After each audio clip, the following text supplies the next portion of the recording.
que nous sommes en train de l'acclamer, je vais demander à ceux qui sont là au fond d'avancer un tout petit peu devant.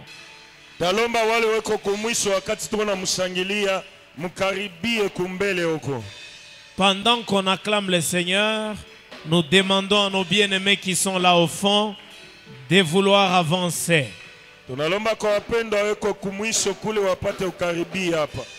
Que Dieu soit loué. Que son nom soit béni. Nous sommes dans la joie ce soir de nous retrouver dans la présence du Seigneur. La présence de Dieu est plus que tout. C'est la raison pour laquelle lui-même s'est décidé de demeurer avec nous jusqu'à la fin du temps. Il est toujours important que les chrétiens sachent que Dieu est avec lui. Des fois, nous commettons des erreurs. Et ces erreurs-là sont dues souvent à l'oubli de la présence permanente de Dieu dans notre vie quotidienne ou dans notre vie de chaque jour.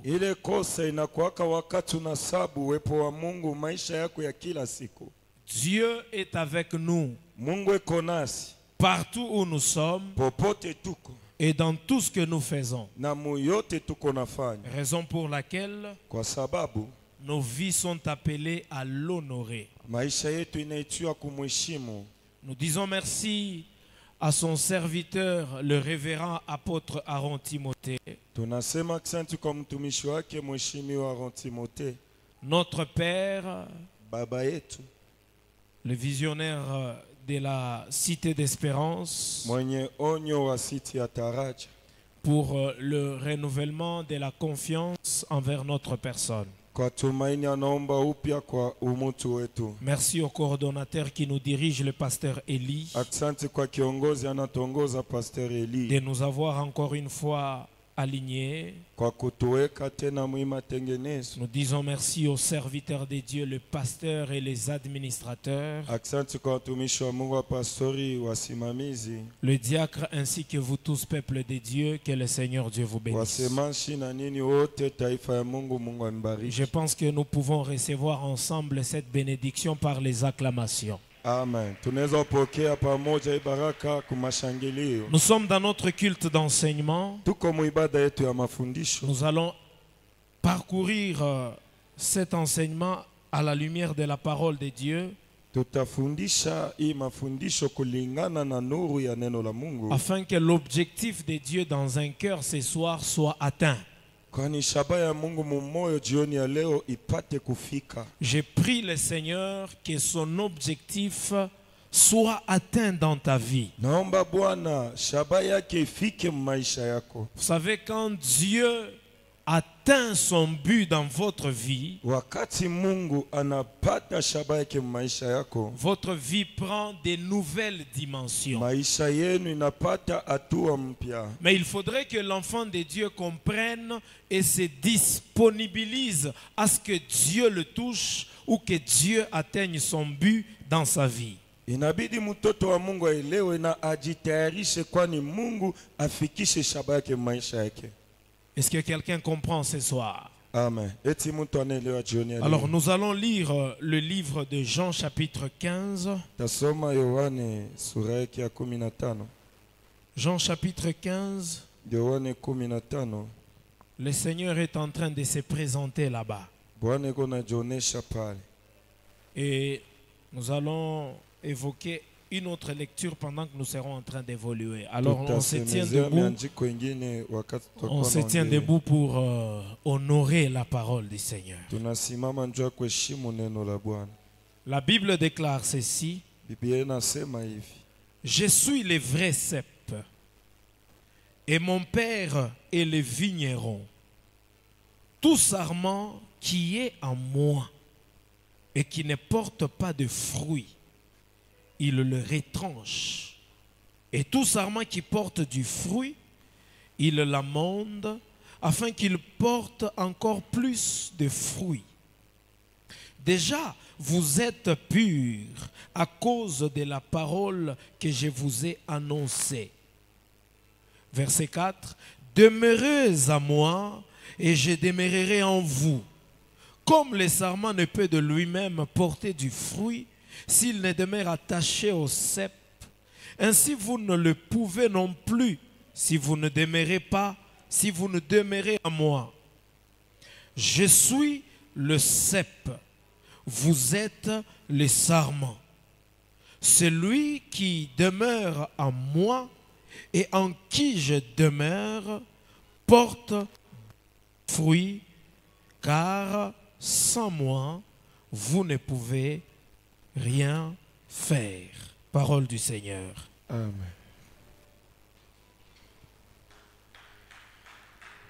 Que Dieu vous bénisse. Mungu ambariki. Ici, c'est le Seigneur qui se présente. Hapa ni Bwana anakuwa anajionesha. Il se présente à ses disciples. Anajionesha kwa wanafunzi wake. Comme ce soir, il se présente à la cité d'Espérance. Kama jioni ya leo anajionesha kusiti ya Taraja. Jésus est en train de prendre un sens concret pour expliquer ce qui est figuré ou spirituel.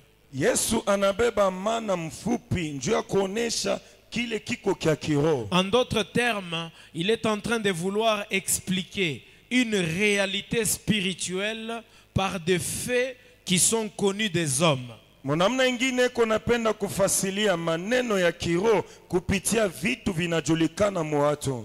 Et il y a trois catégories qui sont présentées ici dans l'entrée du texte. Kuko kunji tatu inaonekana hapa mukingilio ya mianjiko. Nous avons le cep, Tuko na mizabibu, nous avons le vigneron tuko na mlimaji, et nous avons aussi les sarments. tuko pia na tawi.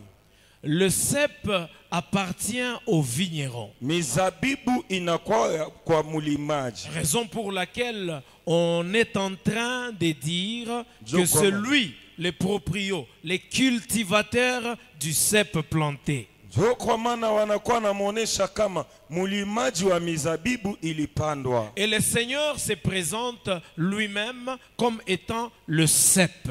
Bwana kona jonesha peke yake kama mizabibu. Pas n'importe quel cep, Haiko mizabibu yoyote, mais plutôt le vrai ou le véritable cep. lakini mizabibu ya kweli. Jésus-Christ, c'est l'homme véritable, c'est le Seigneur par excellence, c'est le sauveur de l'humanité. Yesu Kristo ni Bwana wa kweli, ni mkombozi wa ulimwengu. C'est pourquoi lorsqu'il se présente comme étant le chemin, il ne dit pas « je suis un chemin », mais plutôt « je suis le chemin ». Njo kwa maana wakati anajonesha kama kwa njia, asiseme niko njia moja, hapana, alisema niko njia. Parce que quand il va dire que je suis un chemin, c'est comme si il est l'un parmi tant d'autres. Il est l'unique chemin qui mène à la vie éternelle. Kama anasema niko njia moja, iko kama anakuwa mmoja ndani ya manjia, hapana, lakini iko njia inapeleka kuzima ya milele. Et c'est de la même façon qu'il se présente ici, comme étant le véritable cep. Namna moja anajionesha hapa kama kwa kuwa mizabibu ya kweli. Mais il est en train de s'adresser à ceux qui lui appartiennent. Lakini eko nasema na wale weko wake. Comme ce soir, Kama il s'adresserait à la cité d'Espérance. Eko nasema na siti ya Taraja. Il s'adresse à son église. Anasema na kanisa yake. Et cela est une grande marque d'amour. Ile inakuwa alama kubwa ya mapendo. N'est-ce pas? Haiko vile. Donc le Seigneur vient se démontrer à son église, Bwana anakuwa kujionesha kukanisa à lake. donner une information aussi capitale Kuleta jambo ya maana kabisa. pour que les gens qui sont dans l'église la saisissent Juu wale weko kanisani waishike. et marchent avec afin que leur vie puisse être meilleure. Watembee nayo kwani maisha yao ikuwe ya bora. Amen. Amen. Alors le Seigneur dit que je suis le vrai cep. Bwana anasema niko mizabibu ya kweli. Il dit à ceux qui lui appartiennent que tout sarment à moi Anasema tawi yote ndani mwangu. qui ne porte pas de fruits ile aitoe tunda doit être retranché. inapasha kukatiwa. Mon père le retranche Baba yangu atamwondosha, et le jette dehors. atamutupa nje. Pourquoi on doit retrancher le sarment alors que ces sarments sont attachés au véritable cep? Juu ya nini wanaweza kukata tawi manake imesha kuambatana na mizabibu ya kweli? Dans la première compréhension, nous voyons qu'il n'est pas possible qu'on s'attache à Jésus et qu'on ne puisse pas produire le fruit de Jésus-Christ. Mkuelewa ya kwanza, haiwezekane uambatane na Yesu lakini autoe matunda inastahili kwa Yesu. Parce que celui qui s'attache à Christ, Anayeambatana na Kristo, il devient avec Christ d'un commun accord. anakuwa na Kristo ushiriki umoja. C'est que la vie qui découle de Christ Ni kusema maisha inatoka ndani ya Kristo, se déverse dans lui. inamwangika kwake. Et la conséquence, c'est que la personne Matokeo ni huyu mtu ne peut que devenir comme Jésus. anawezi kuwa tu kama Yesu. C'est le plus grand symbole de l'amour de Dieu dans lequel nous marchons pendant cette année. Ni alama kweli mnene ya mapendo ya Mungu kupitia ile tuko natembea hii mwaka. Comment expliquer Namna gani kufasili? que c'est Dieu qui est le cultivateur Ni Mungu anakuwa mulimaji. et qu'en étant cultivateur, Kwa kuwa mulimaji qu'il fasse une mauvaise récolte? apate kuvuna mbaya, Ce n'est pas pour rien haina kwa bure. que Dieu s'est décidé de récolter par Christ. Mungu alichukua mpango ya kuvuna kupitia Kristo. Parce qu'il est sûr Kwani kweli que hakika tous ceux-là ule wote qui sont attachés à Christ anambatana na Kristo ne peuvent que produire le fruit. anezi tupaka kutoa tunda. Il n'y a pas de stérilité Hakuna. lorsqu'on est attaché à Jésus. Hakuna utasa wakati unabambana na Yesu. C'est pourquoi la Bible déclare Ndio kwa maana Biblia inasema que ceux qui ne produisent pas le fruit, wale awatoe tunda, mon Père le retranche. Baba yangu anamuondosha.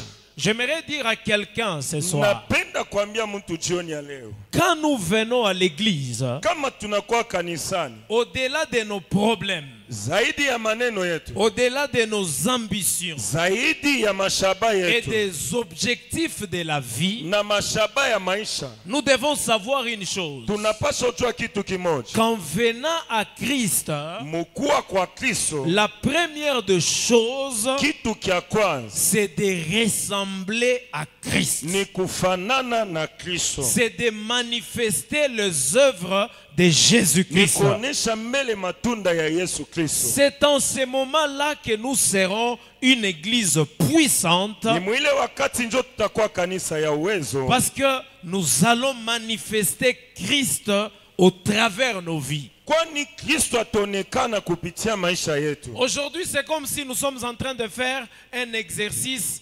de dissocier certaines choses. Leo iko sa tuko nafanya kipimo kia kugawanisha bitu J'ai bingine. fait ma vie, Nafaa maisha yangu, Christ aussi fait la sienne. Kristo anafaa na yeye yake. Non, bien-aimés. Hapana wapenda, Nous et Christ, sisi na Kristo nous sommes attachés tunambatana pour la vie juu ya buzima et pour l'éternité. na juu ya milele. Quand quelqu'un vient à Jésus, Wakati mtu anakuwa kwa ses Kristo, désirs se porteront à Christ. mania yake itakuwa ndani ya Kristo, Sa marche se référera à Christ. mwendo yake itakuwa na kionesho kama Kristo. Il tournera ou encore il va graviter autour de la vie de Jésus-Christ. Atazunguluka kando ya buzima bwa Yesu Kristo. C'est en ce moment-là Ni mwile wakati que nous pouvons être puissants tunaweza kuwa wenye uwezo et manifester la gloire de Dieu sur cette terre. na kuonesha utukufu ya Mungu udongoni hapa. Parce que le souci de l'Église, kwani nia ya kanisa, le premier de nos soucis, nia yetu ya kwanza doit être la Inapasha- ressemblance à Jésus. inapasha kuwa kufanana na C'est Yesu. pourquoi Paul a dit, Ndio kwa maana Paulo alisema, soyez mes imitateurs, munifatirishe comme moi je le suis de Christ. vile mimi nafatirisha Kristo. En d'autres termes, Namna ingine, quand vous allez m'imiter, wakati mutanifatirisha, ce n'est pas moi que vous imiterez. haiko mimi mutafatirisha, Vous allez imiter Christ. mutamufatirisha Kristo. Parce que Saul de Tarse, Kwani Saulo wa Tarse, le persécuteur de l'Église, mtesaji wa kanisa, est déjà crucifié avec Jésus. amesha kusulubishwa na Yesu. Celui que vous voyez, Ule muko naona c'est Jésus tout entier, ni Yesu bujima, mais dans la peau de celui qu'on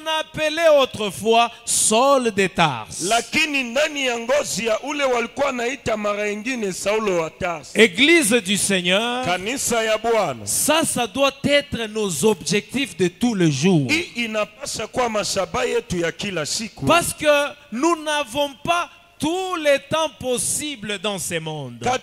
Kwani hatuna na wakati yote inawezekana hayo Le duniani. Seigneur nous a déjà fixé le borne de notre existence. Bwana amesha kutia mwisho ya kuishi kwetu. Il avait déjà compté nos jours avant que l'un d'eux ne puisse entrer en exécution. Alihesabia masiku yetu mbele ate ingie C'est mutindo. pourquoi la Bible nous appelle à racheter le temps, c'est-à-dire à ne pas laisser le temps passer, mais à travailler de manière à atteindre la ressemblance de Jésus-Christ. Ndio kwa maana Biblia iko nasema tukomboeni wakati, hapana kuacha wakati pite, lakini tutumike njoo ya kufanana na Kristo. Parce que avant, Mbele nous n'avions pas Dieu. atukwe na Mungu, Nous n'avions pas le droit de citer en Israël. atukukwa na ruhusa kusiti On ku n'avait Israeli. pas le droit à s'approcher au culte. Atukwa na ruhusa ya kukaribia ibada. Nous étions perdus dans le monde. Tulipotea duniani. Nous vivions sans espérance, Tulikuwa naishi bila taraja, marchant dans les ténèbres, yenye kutembea gizani, tâtonnant pour aller chercher la vraie face de Dieu. kutakataka kupima pima njoo ya kutafuta uso wa Mungu wa Et kweli. nous étions semblables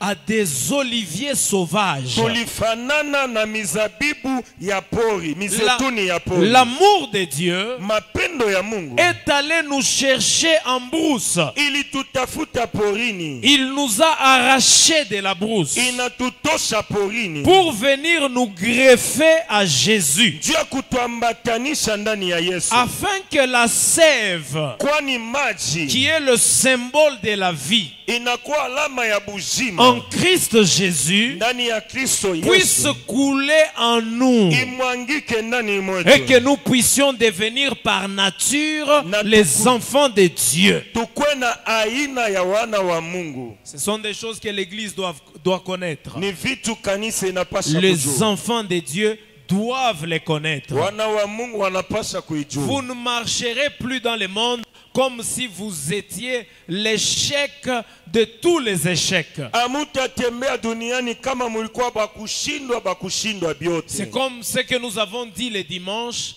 Si tout le monde peut être malheureux, le chrétien, lui, ne peut pas l'être parce qu'il est attaché à Jésus. Tulisema mjumapili kama watu wote wanaweza kuwa wenye ole, Mkristo hawezi kuikua kwani anaambatana na Yesu. Ici, il dit, je suis le vrai cep. Hapa nasema nini? Ni mzabibu Tout wa kweli. sarment en moi. Tawi yote ndani mwangu. Donc, la première des choses, Kitu kia kwanza c'est de lui appartenir d'abord. ni kuwa wake mbele, D'avoir la ferme conviction kwa na hakikisho que c'est lui que tu pries, ulo naomba, c'est lui que tu sers, uloko c'est natumikia, lui à qui tu appartiens, ule kwa ulo nakuwa c'est Jésus-Christ. ni Yesu Kristo. Amen. Amen. Or, pour l'appartenir, juu ya kuwa wake il faut naître de nouveau, inabidi kuzaliwa upya, être engendré par la parole de Dieu. kuzaliwa na neno la Mungu. La parole de Dieu déclare Neno la Mungu inasema que si tu crois au Seigneur Jésus kama unaamini kwa Bwana Yesu et que tu le confesses de ta bouche qu'il est Seigneur, unakiri mkinywa kyako ya kuseme kwa Bwana, et que tu crois dans ton cœur unaamini moyoni mwako que Dieu l'a ressuscité de mort, Mungu alimfufusha ndani tu ya seras mauti, sauvé. utokolewe.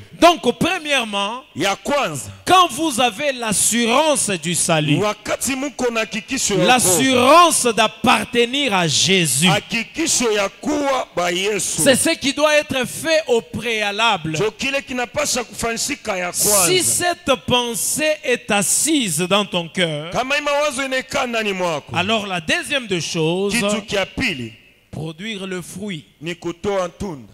On ne peut pas être chrétien, Hatuwezi kuwa Wakristo, enfant de Dieu, wana wa Mungu, et n'est pas arrivé à produire le fruit.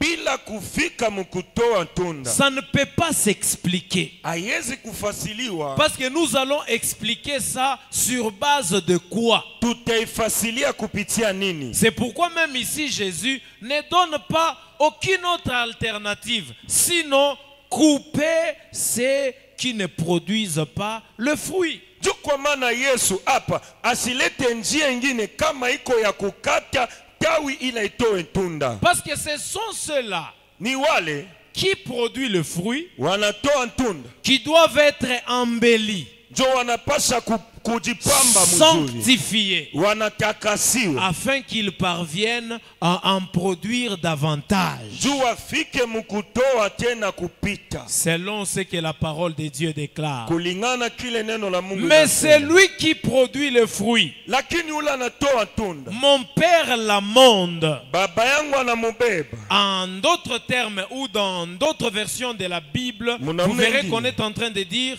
c'est lui qui produit le fruit, mon Père le purifie.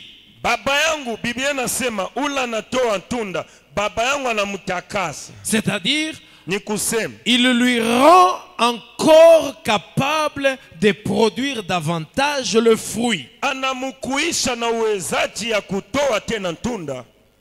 Est-ce que lorsque tu t'examines, Eti wakati unajichunguza, quand tu fais l'introspection de ta vie, ukachunguza maisha yako, tu peux réellement dire que je suis l'un de ceux qui produisent le fruit? unaweza kusema kweli niko mmoja ya wale wanatoa tunda? Nous ne sommes pas dans un mouvement. Hatuna maneno moja ya watu, Nous sommes à l'école de Jésus-Christ. tuko kumasomo ya Yesu Kristo. À la Cité d'Espérance, nous devons apprendre à grandir et à atteindre des niveaux plus élevés. Kusiti ya taraja tunapaswa ujifunza kukomala kufika matua ya juu kabisa. Cela est possible en s'attachant à Jésus-Christ Ile inawezekana mkuambatana kwa Yesu pour Kristo parvenir à produire le fruit. kutoa tunda. Est-ce que quelqu'un est là ce soir? Amen. Alléluia. Amen.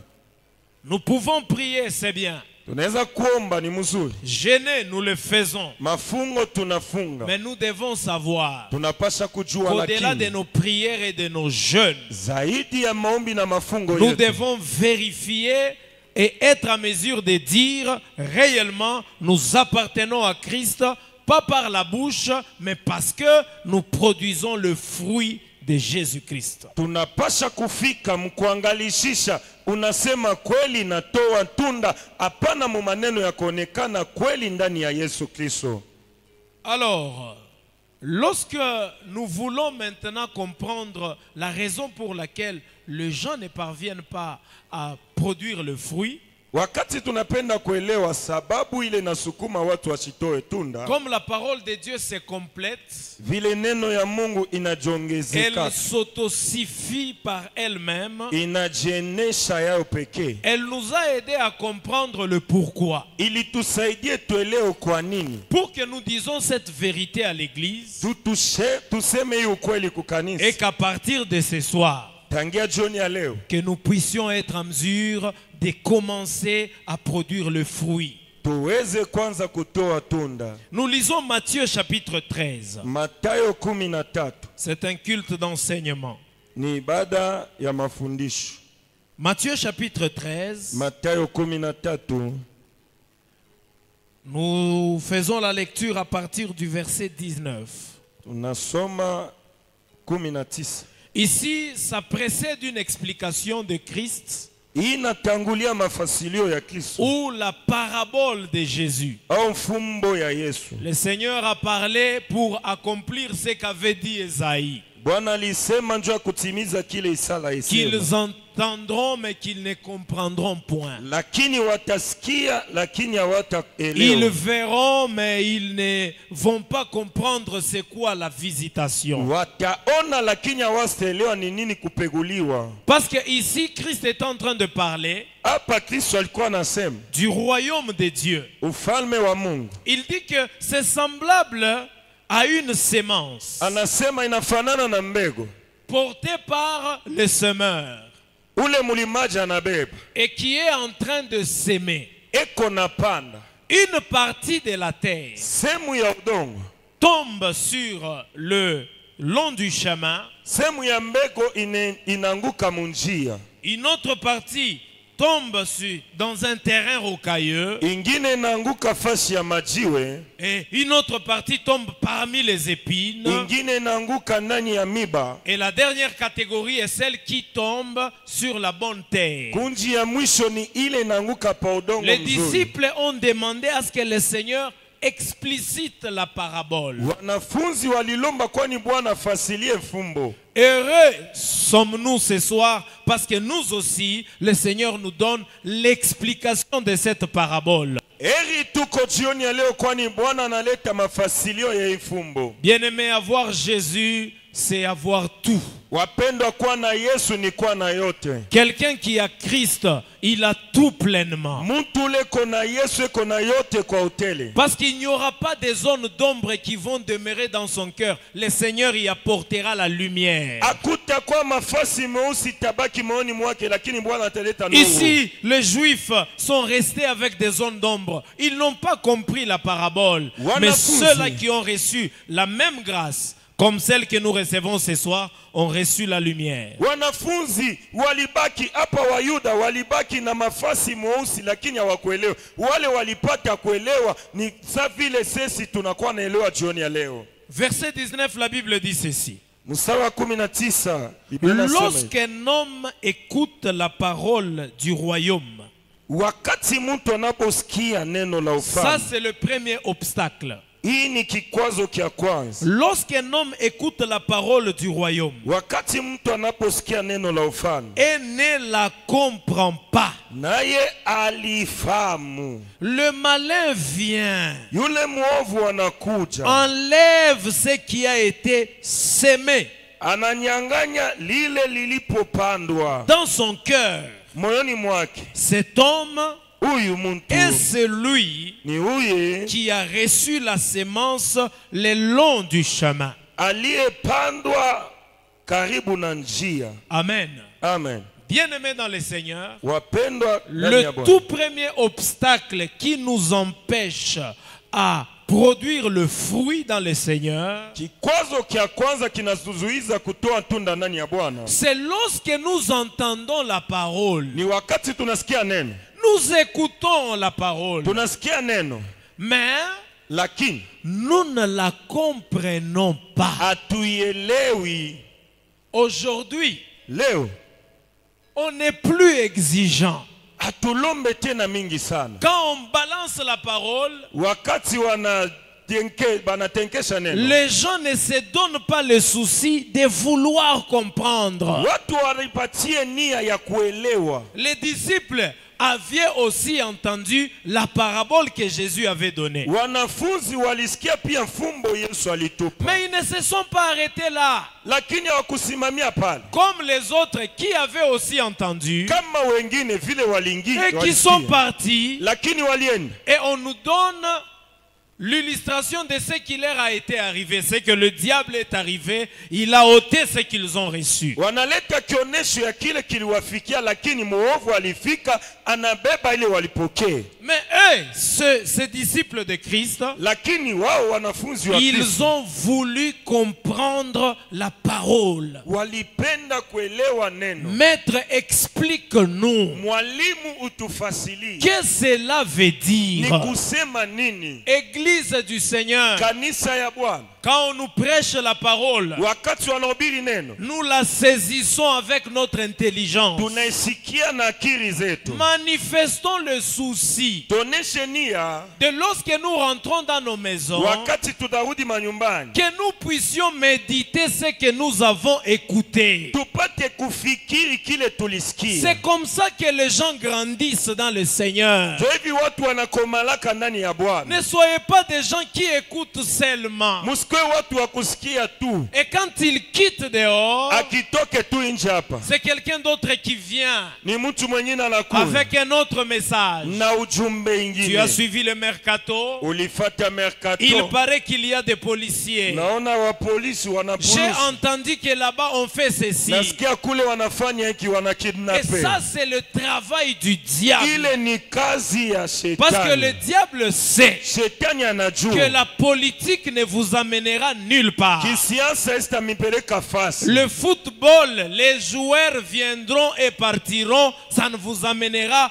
aucun plus. Kabumbu wacheza kabumbu watakuja watenda, isitamipeleka Les kitu. problèmes dans la vie ne finiront pas. Mambo mu maisha isitamalizikaka. Mais la parole de Dieu, Lakini neno la Mungu elle a en elle un comportement vital. iko ndani yayo tabia ya Quand maisha. vous la mangez, Mukaikule, quand vous la ruminez, mukaitosha, elle vous donne du volume sur le plan spirituel. inamipandisha unene mwatua De ya plus kiroho. en plus vous la magasinez, Zaidi munaiweka akiba, de plus en plus le diable ne saura tenir devant vous. zaidi shetani asitaweza kusimama C'est mbele ce yenu. que Dieu a dit à Josué. Ndio kile Mungu alimwambia Yoshua, Nul ne tiendra devant toi hakuna ule atasimama mbele yako tant que tu vivras. wakati uko naishi. Aussi longtemps que Adam Wakati Adamu était dans la parole de Dieu, alikuwa muneno la Mungu, il demeurait dans le jardin alibaki et shambani, il avait la supériorité sur toute la création de Dieu. alikuwa na juu ya kiumbe kyote ya Mungu. Ayez l'habitude Zoezo, de comprendre la parole de Dieu. amen, ya kuelewa neno la Mungu. Les disciples de Béré, Wanafunzi wa Kubere, quand on leur prêchait, annonçait le royaume, wakati waliwatangazia ufalme, ils vérifiaient ce dont on leur disait waliangalishisha mzuri kile walikuwa pour nawaambia, bien contextualiser les circonstances, jua weke mianjiko afin mzuri, que cette parole leur apporte un plus. kwani ile neno iongezee tena kitu kingine. Et ce n'est pas une autre parole sinon la Bible, la Aina. parole de Dieu. Haina neno ingine kama ina Biblia, neno la Mungu. Amen. Amen. Aujourd'hui, les gens, au lieu de vouloir comprendre la parole, Leo watu wana nafasi ya kujua kuelewa neno la Mungu. non, mais ils sont derrière les phénomènes. Weko nyuma ya maneno. Mutumishi wa nguvu sana, Un grand serviteur, profete munene sana, un grand nabi, baba wa uketo sana. ah, c'est un père de la profondeur. Les hommes de Dieu ne sont que hommes de Dieu comme on les appelle. Watu wa Mungu ni watu wa Mungu tu vile Un jour, wanaita. on a voulu dire que Paul et son compagnon étaient de Dieu. Ils ont déchiré les habits en leur disant, on n'est pas de Dieu. Nous C'est sommes comment des tu- personnes qui ont reçu la grâce comme elle vous est faite à vous aussi. Siku moja walipenda kuita Paulo na rafiki yake wa Mungu, lakini walipasula mavazi, walisema tuko watu kawaida kama nini. Parce que le principal, notre vie, c'est Jésus-Christ et Jésus-Christ tout court. Kwani mwenye wakati nani wetu ni Yesu Kristo, Yesu mfupi. C'est la raison pour laquelle Jo, kwa sababu faisons un effort tufanye nguvu de comprendre la parole de Dieu. tuelewe neno la Mungu. Nous ne serons pas intimidés. Hatutatetemeshwa Quand vous connaissez la parole. wakati unajua neno. Aujourd'hui, j'ai parlé avec une personne. Leo nilikuwa naongea na mtu, On s'est appelé, j'étais au travail, lui aussi, elle aussi, elle était au travail. nilikuwa kukazi na yeye alikuwa kukazi, tulikuwa naongea naye. Maintenant, la personne me dit, ah, nije we kukazi yenu. Mina c'est non, ça va. Niambia c'est comment dans votre travail, mimi namwambia sawa. Moi je lui réponds aussi, je lui rétorque en disant, et comment de ton côté? Elle me dit Bukomvi. Namuliza namna gani ngambo yako? Il me dit Komba. J'ai dit Bukomvi je asema ni mambo. Nasema Komba namna gani? Kukubantu beko nafia paka kuwa bengine. Il y a des gens qui veulent tuer les autres. Mais nasema il n'y a pas de problème. Nasema hakuna mambo. Mais ce que je sais, Kile najua, la parole de Dieu déclare neno la Mungu inasema que le cœur de l'homme a des projets. moyo wa mtu wa binadamu Mais unakuwa na ce qui matengenezo. s'accomplit, ce sont les desseins de Dieu. Ile natimizikaka ni maelekeo ya Mungu. Donc l'homme ne peut rien si Dieu ne lui laisse pas la place. Mtu hawezi kitu kama Mungu asimwachie fasi. La parole de Dieu, Neno la Mungu c'est celle qui doit s'accomplir dans nos vies. ndio kile kinapaswa timizika maisha C'est yetu. Dieu qui décide sur notre vie. Ni Mungu anachukua mpango maisha yetu. Aman avait décidé de tuer Mardoché. Amana alichukua mpango ya kumuua Mordekai. C'était un projet Ilikuwa matengenezo. bien établi. Wanaipanga Je mzuri. piégerai Mardoché. Tamchunga Je Mordekai. suis sûr qu'il tombera dans ses pièges. Atangukia muhimu Et teko. après quoi,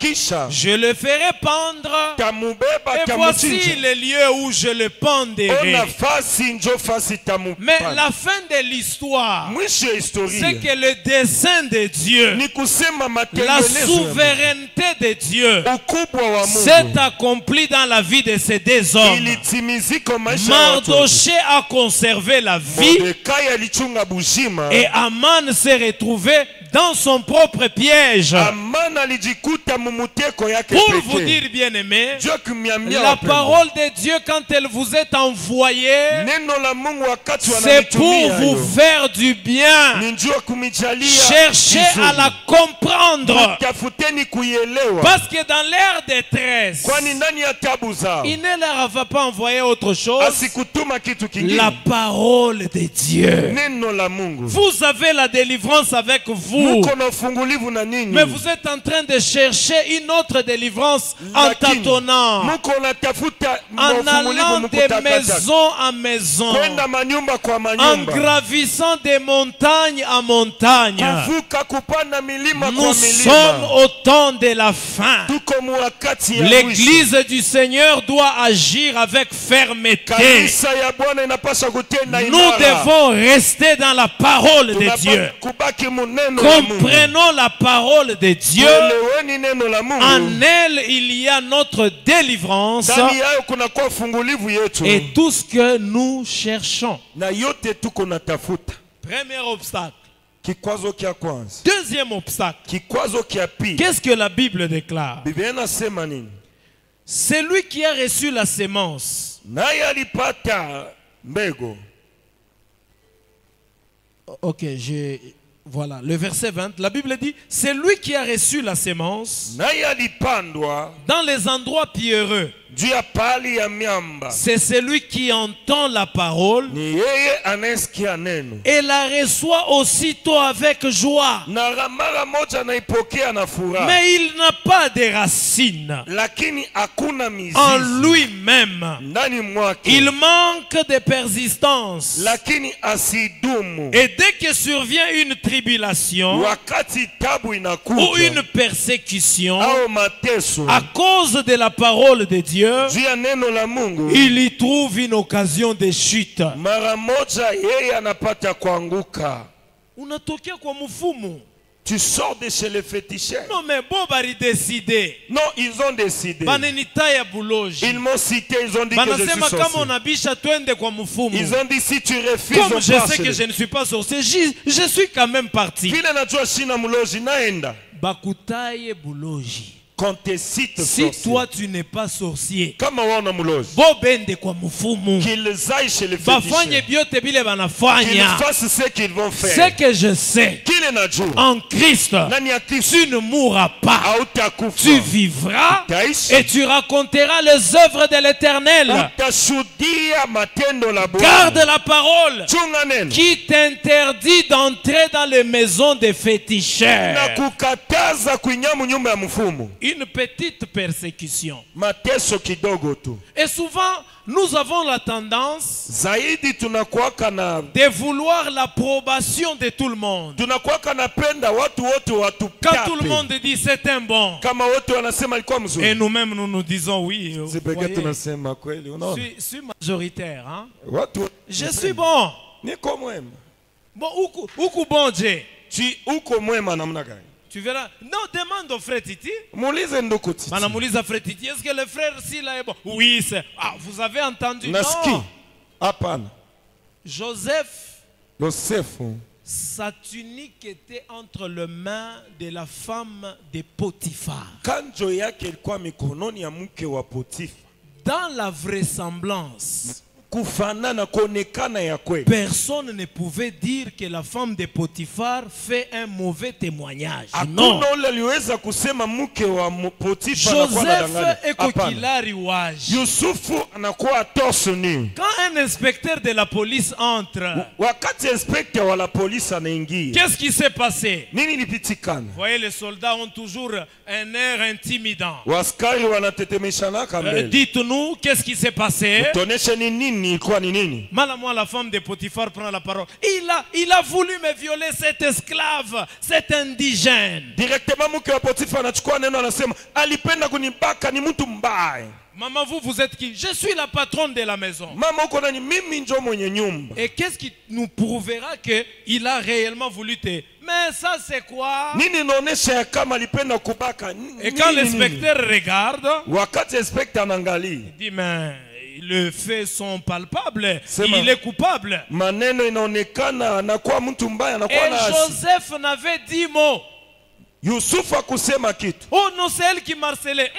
ni yeye alikuwa ananisukuma Parce pale. que Joseph Anangara, c'est si je m'étais à nier, on peut me couper la tête. Yusufu alisema kama napenda kusema wananikata Que kitu, je me taise. nikale kimi. Dans ma conscience, je sais que je suis innocent. Na mimi mwangu najua kama sina Comme hasi. Dieu n'abandonne pas les innocents, Vile Mungu asiachake il wenye kuwa me na défendra wasiwasi. certainement. Atamuteteza. Soyez innocents. Kwani bila hasi. Les innocents Wasio sont na hasi ceux-là qui sont dans la parole ni de wale Dieu. mko muneno la Mungu. Cette parole dans laquelle vous êtes, Hiyo neno ndani muko, elle défendra votre cause. itatetezea Et maneno dans yenu. cette persécution, Ndani ya ile mateso vous y sortirez vainqueur. mutatoka washindaji. Et des fois, sans que les gens ne changent d'avis. Mara ingine bila watu kubadilisha misemo, Parce que souvent, tout on a testé na mambo. zaidi nous souffrons avec des Parce problèmes. qu'on veut que là où on a trompé, qu'on vienne rectifier par ceux qui ont trompé. Non! Tunapenda pale tulidanganya tukwe watengeneze kwa wale walidanganya. Ça peut Hapana, passer comme ça. haitapitikana Les hivi. gens vont peut-être croire ou ne pas croire. Watu watamini au hapana. Comme c'est la fin qui justifie les moyens. Ile ni mwisho inaoneshaka Je pense qu'à manamuna. la fin de tout, Nazani kumwisho ya yote, Joseph, Yosef ceux qui étaient témoins de cet incident, washuda wa ile maneno pouvaient dire waliweza kusema non. kweli. Ikusaba Hapana. Murandiaka. On avait menti Un pour lui. violeur Mtu arrivé à être gouverneur d'Égypte. anafika kufika Non, non, liwali non, wa non, ça Misri. c'était un mensonge. Ile ilikuwa ni bongo. Mais ce que j'aime dans cette histoire, Kile napenda mwisho. Joseph n'a pas quitté la prison Yosefu kutoka gereza parce que la femme de Potiphar avait démenti. Non. kwani mke wa Potifa Comme il était dans la parole de Dieu, le temps de Dieu était accompli. Et Joseph a quitté la prison. Votre secours ne viendra de nulle part. Votre secours viendra de l'Éternel. Le psalmiste dit, je lève mes yeux vers les montagnes. D'où me viendra le secours? Le secours me vient de l'Éternel qui a créé les cieux et la terre. Quelle que soit la persécution, demeure dans la parole, marche avec la parole. La parole de Dieu te donnera de la supériorité. Tôt ou tard, Dieu viendra intervenir dans ta vie. Est-ce que quelqu'un qui croit peut dire Amen? Amen.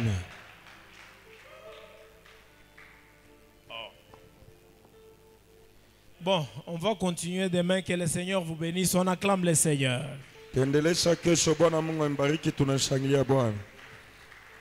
Est-ce que tu peux incliner ta tête dans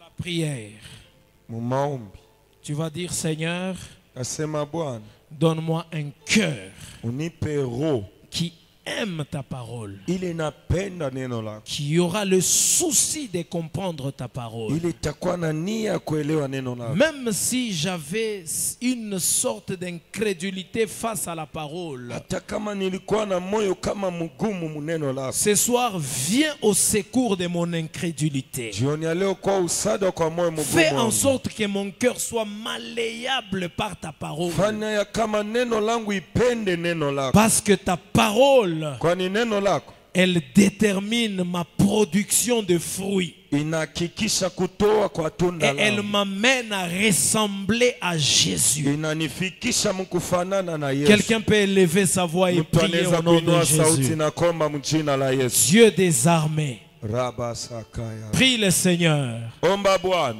Oh bien-aimé dans le Seigneur, Wapendwa ndani ya Bwana, c'est la prière de la victoire. ni maombi ya ushindi. C'est lui qui a la parole. Ule kona neno, C'est lui en qui demeure la parole. kwa ule neno inekana ni Oh, mwake. c'est un homme Ni victorieux. mtu wa ushindi. La Bible déclare, si je demeure en vous, Yanasema kama nekaa ndani mwenu. celui qui dit qu'il va demeurer en nous s'appelle la parole de Dieu. Ule anasema tekaa ndani mwetu anaitwa neno Si la quelqu'un demeure en moi Mungu. Kama mtu ikaa ndani et que mwangu, mes paroles demeurent en lui, neno langu inekaa ndani mwangu. il pourra demander tout ce qu'il voudra. Anaweza kulomba yote anapenda. Cela lui sera fait. Ile tamupewa. C'est lui qui a la parole de Dieu. Ule kona neno la Mungu. Il ne craint pas les sorciers. Asiogopake Il ne wale. craint pas le diable. Asiogopake La shetani. maladie ne l'intimide pas. Magonjwa isitamtetemesha. Il sait que Anajua dans le meurtrissure de Christ, kupigwa kwa j'ai la Yesu, guérison. ninapata Il uponyaji. sait que le Seigneur défendra ma cause. Wala atanitetezea. Jésus est là ce soir. Yesu yuko hapa Prie jioni le ya leo. Seigneur. Omba Bwana. Alléluia. Prie Jésus. Mwombe Yesu.